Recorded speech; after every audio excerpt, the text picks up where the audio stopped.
Feras da noite.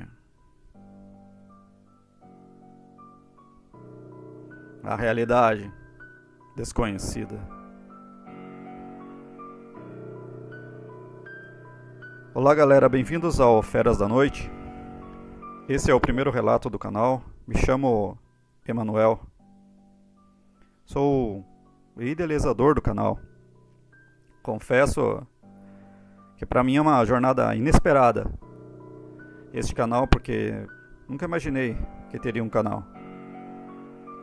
Mas vamos juntos nessa jornada que vai nos levar a nos aprofundar no conhecimento de uma realidade desconhecida.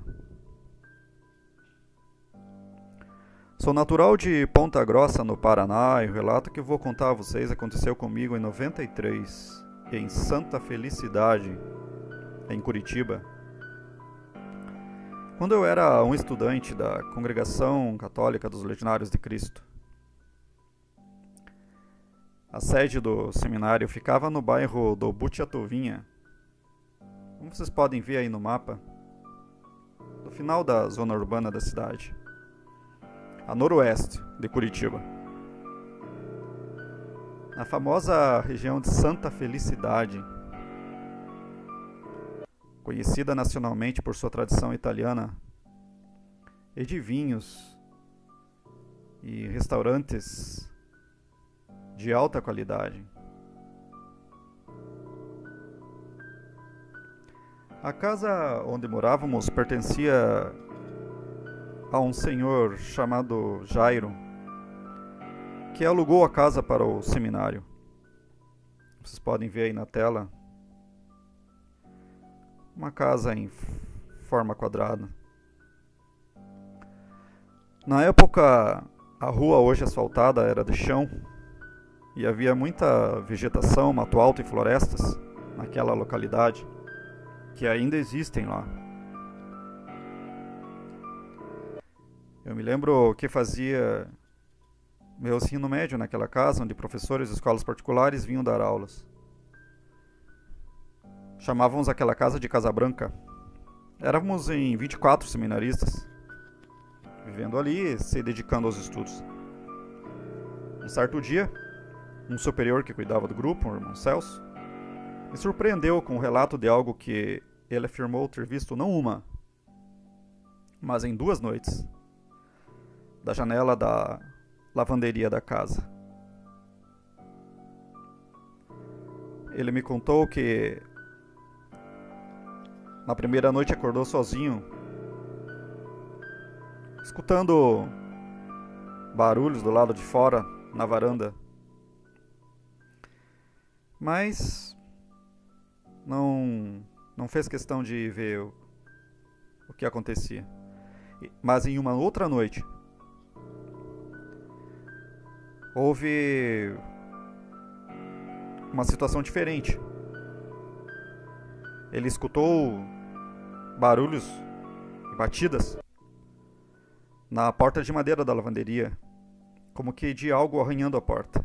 E a porta daquela lavanderia era uma porta espessa, pessoal, madeira pesada.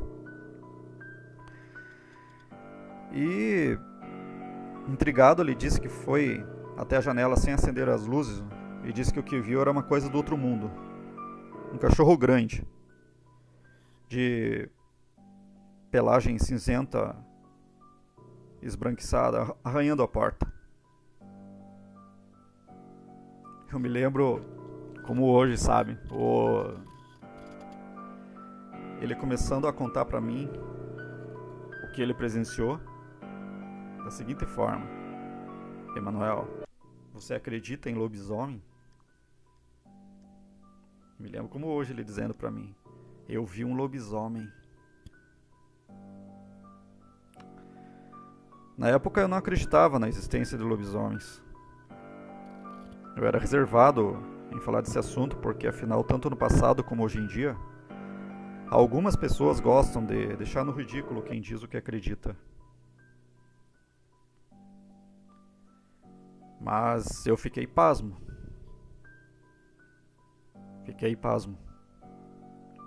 com o que ele estava me contando. Eu também estranhei na época que ele disse ter visto um animal com esta cor de pelo, porque até então nunca tinha ouvido dizer que os tais lobisomens também podem possuir uma pelagem acinzentada. Hoje eu sei que muitos chamam esses seres de albinos. Bom, pessoal, sinceramente eu achei tudo um absurdo e perguntei pra ele se não era um cachorro normal, ou alguma outra situação, alguma poderia ter acontecido. Mas ele afirmava de maneira convicta que era um animal enorme de 4 patas, de cerca de 2 metros de altura, e tinha olhos vermelhos. O dia que ele me contou, já tinha passado a segunda noite em que nessa noite ele avistou o animal.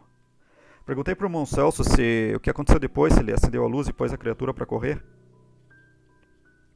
Ele disse que um medo tomou conta dele e, petrificado, ele não conseguiu fazer nada. Ele sentiu uma paralisia no corpo dele.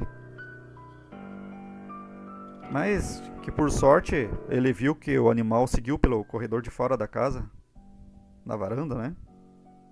Pulou a grade da varanda e seguiu em direção ao matagal que levava para uma floresta próxima. Eu senti que ele contou essas coisas só pra mim, porque ele veio falar comigo numa hora que estava só nós na lavanderia. Por confiança em minha pessoa, visto que eu era tido como um dos mais bons alunos e mais bem vistos seminaristas na época, né? E certamente não contou isso a ninguém. Foi então que, achando que o que ele viu já tinha terminado, ele continuou, me contando que a criatura, descendo o matagal, porque afinal a casa ficava num morro, né? Em cima de um morro. E ao redor ela era rodeada de plantação, matagais e florestas. Essa criatura, quando entrou no matagal, de repente parou e ficou de pé. E ele me falou isso apavorado. O bicho ficou em 2 patas, olhando para os lados, para a direita e para a esquerda. E essas criaturas têm um dom. O dom de saber imediatamente que estão sendo observadas. A criatura, então, olhando para os 2 lados, se agachou novamente em 4 patas e correu dentro do matagal em direção à floresta, desaparecendo na escuridão. Mas a história não parou por aí. A casa tinha do lado um viveiro de coelhos, elevado a cerca de 1,5 metro do chão. Era um viveiro de madeira que era cuidado pelo dono da casa, né, que criava aqueles coelhos. Haviam cerca de 20 coelhos, aproximadamente. Haviam coelhos brancos, malhados, cinzas, uma boa diversidade. Dias depois do irmão Celso me revelar o que aconteceu com ele, houveram mais 2 outras noites. E na primeira noite, alguns relataram pela manhã que escutaram os latidos desesperados da cadela que cuidava da casa. Mas algo meio que sem importância. Mas foi então que houve uma outra noite. E nessa noite, os latidos eram tão fortes e intensos, era tão grande o desespero, acompanhado de passos pesados no matagal próximo, que ficava ali rente ao viveiro de coelhos, que estava próximo da casa, juntamente com barulhos que alguns escutaram de madeira quebrando. E no meio daquele alvoroço todo, alguns acordaram. Eu acordei, eu escutei tudo aquilo. Foi um horror. Eu sei que teve um seminarista que levantou e saiu para fora na varanda ou lá ver o que estava acontecendo, mas não se aprofundou muito, não foi muito adiante, porque afinal o local era afastado da cidade e era um verdadeiro breu à noite, como em toda zona rural. Foi então que de manhã todos descobriram o que aconteceu durante a noite, né?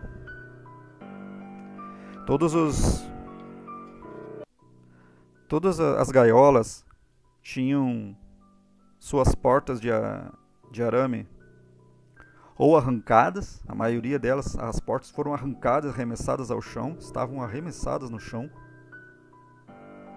E outras, que não foram arrancadas, tinham seus arames e suas portas, que eram portas de arame, como que um buraco no meio delas, aberto. Me lembro perfeitamente aquela cena. Quem poderia fazer aquilo, meu Deus? Abrir com as mãos arame forte, fazer um buraco e dali arrancar os animais que estavam ali dentro.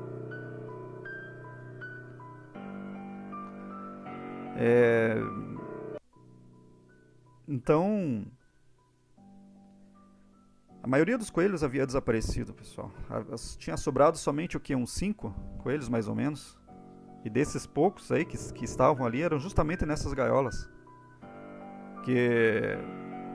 Essas gaiolas que estavam com uma abertura no meio delas. Mas os coelhos que estavam dentro eu vi. Estavam mordidos, ensanguentados, viscerados. Tinha até um coelho sem cabeça. Para onde foi a cabeça desse animal, meu Deus? Eu não sei. Foi uma cena de pavor, porque todo mundo olhava uns para os outros em silêncio, sem entender o que aconteceu. Alguns achavam que era uma onça parda, o famoso puma, né? Mas uma onça não fica em 2 patas e com suas patas dianteiras consegue abrir, fazer um buraco numa porta de arame e dali com suas patas arrancar os animais que estão ali dentro. Outros achavam que era ladrão, que havia tentativas de invasão na casa por ladrão, mas um ladrão não deixa um coelho sem cabeça.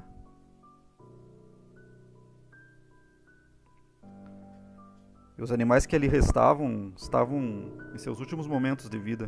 Eu me lembro que eu peguei um coelho, puxei de dentro de uma das gaiolas que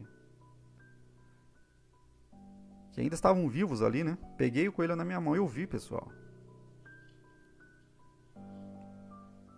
O coelho todo machucado, ensanguentado.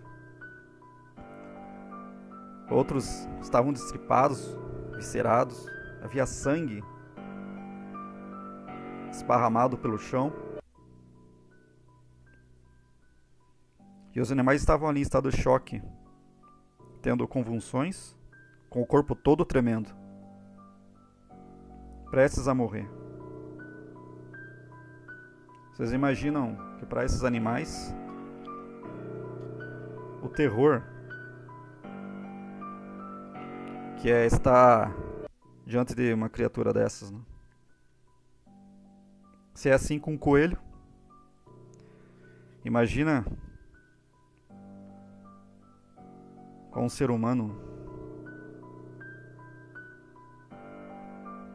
Bom, esse foi um grande mistério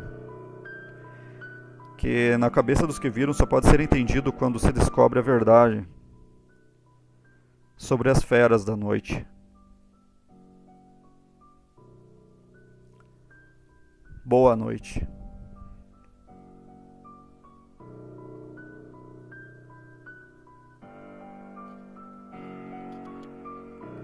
Bom, galera, dá o like, ativa o sininho, se inscreve no canal para nos fortalecer.